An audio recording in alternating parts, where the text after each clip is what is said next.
साथियों नमस्कार। Haryana staff selection commission art and craft teacher भर्ती के जो इंटरव्यू चल रहे हैं उनमें क्या क्या प्रश्न पूछे गए। साथियों हमने कैंडिडेट से बात करके उन प्रश्नों को इकट्ठा किया और उन्हीं प्रश्नों को आज हम इस वीडियो में बताएंगे, क्योंकि साथियों रिवाइज होते रहते हैं क्वेश्चन, क्योंकि उसी डिस्ट्रिक्ट का कैंडिडेट से उसी तरह के क्वेश्चन पुटअप किए जाते हैं। तो आज इस सेशन के अंदर हम लेंगे कुछ प्रश्नों को जो हमने कुछ साथियों से इकट्ठा किए, और आज के इंटरव्यू में आएंगे उन साथियों को काम जिनका आज है इंटरव्यू। तो साथियों बहुत से साथियों से पूछा जा रहा है कि भारत की पहली महिला प्रधानमंत्री कौन बनी। इसी तरह भारत की पहली महिला राष्ट्रपति भी पूछा जाता है। तो पौधा सजीव है या निर्जीव है, ये भी प्रश्न आपसे पूछ लिया है काफ़ी साथियों से। जल महल कहाँ है और जल महल किसने बनवाया या जल महल का निर्माण किसने करवाया। फोगाट सिस्टर किस जिले से हैं, फोगाट सिस्टर का जिला बताइए। हरियाणा के कोई 3 मंत्रियों के नाम बताइए, यानी हरियाणा कैबिनेट के 3 मंत्रियों के नाम भी पूछे गए हैं। पीवी सिंधु का पूरा नाम बताइए, तो पीवी सिंधु का पूरा नाम भी पूछा गया है कुछ साथियों से। तो साथियों ताजमहल किसने और किसकी याद में बनवाया, ये प्रश्न भी पूछा गया है। वर्तमान भारत के प्रधानमंत्री, ये भी प्रश्न पूछा गया है। अगर हम विषय की बात करें, ये तो हमने जीके के प्रश्नों पर विचार किया है, तो अगर विषय की बात करें तो विषय में वर्ग और आयत में अंतर पूछा गया है। त्रिभुज के तीनों कोणों का योग पूछा गया है। त्रिभुज के प्रकार भी पूछे गए हैं, भुजा के आधार पर और कोणों के आधार पर। कला और ललित कला में अंतर भी पूछा गया है। तो साथियों इस प्रकार यदि हम बात करें तो भारत की पहली महिला प्रधानमंत्री श्रीमती इंदिरा गांधी, भारत की पहली महिला राष्ट्रपति श्रीमती प्रतिभा सिंह पाटिल, पौधा सजीव है। जहाँ तक बात जल महल हरियाणा में कहाँ है, तो साथियों नारनौल में है। हरियाणा के कोई भी 3 मंत्री, आप किन्हीं भी 3 मंत्रियों का नाम ले सकते हैं, क्योंकि मंत्रिमंडल बहुत बड़ा है। अपने आसपास के जो भी मंत्रिमंडल में शामिल हैं उनके नाम आप गिनवा सकते हैं। तो साथियों ताजमहल शाहजहां ने बनवाया और अपनी पत्नी नूरजहां की याद में बनवाया, उसी के उसमें प्रेम में बनवाया। भारत के वर्तमान प्रधानमंत्री माननीय प्रधानमंत्री नरेंद्र सिंह मोदी। और जहाँ तक वर्ग और आयत की बात है, तो साथियों वर्ग और आयत में अंतर ये हम छोटी क्लास से सीखना शुरू कर देते हैं कि 4 भुजाओं से घिरी हुई वह आकृति जिसकी चारों भुजाएं समान हों और चारों के चारों कोण 90 डिग्री के हों, तो वो वर्ग होता है। और साथियों आयत जिसकी आमने सामने की भुजा बराबर हों और चारों कोण 90 डिग्री के हों, तो वो आयत होता है। और यही अंतर होता है वर्ग और आयत में। त्रिभुज के तीनों कोणों का योग पूछा गया था, तो त्रिभुज के तीनों कोणों का योग 180 डिग्री होता है। और साथियों त्रिभुज के प्रकार पूछे गए थे। त्रिभुज के प्रकार भुजा के आधार पर भी 3 प्रकार होते हैं और कोणों के आधार पर भी 3 प्रकार होते हैं। अगर हम भुजा के आधार पर त्रिभुज के प्रकारों की बात करें तो समबाहु त्रिभुज, विषमबाहु त्रिभुज और समद्विबाहु त्रिभुज।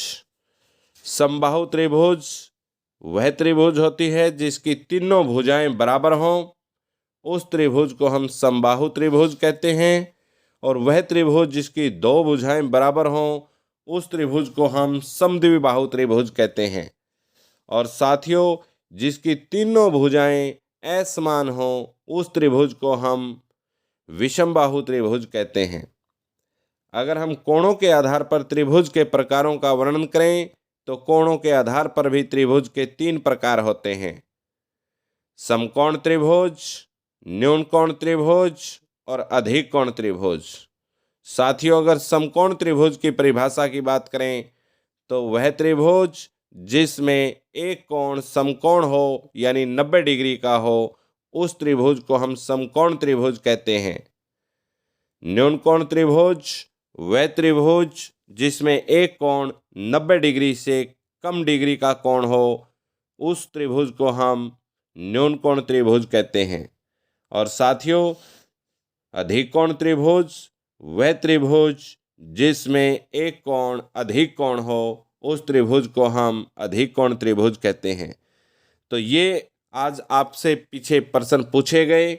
और साथियों, आज जो इंटरव्यू होगा उसमें भी आपको ये प्रश्न पूछे जा सकते हैं, क्योंकि वही प्रश्न बार बार रिवाइज होते हैं।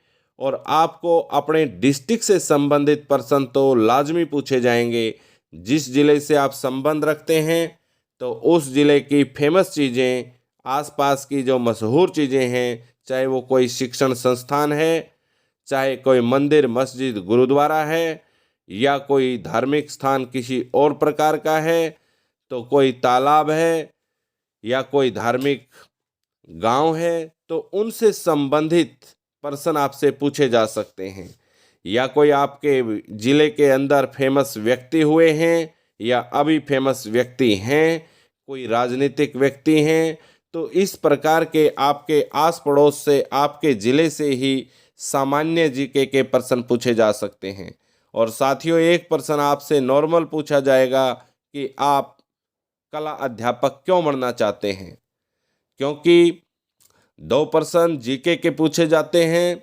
लगभग मोस्टली किसी से 2 पूछ लिए जाते हैं तो किसी से 3, और वही 2 और 3 प्रश्नों की संख्या आपकी सब्जेक्ट से पूछी जाती है।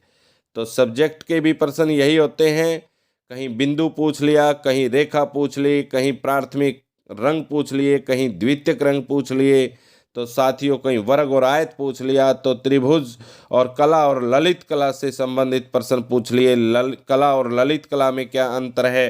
तो इस प्रकार आपके विषय से संबंधित प्रश्न और साथियों जीके से संबंधित प्रश्न बहुत ही नॉर्मल तरीके से और बड़े ही आसान पूछे जाते हैं।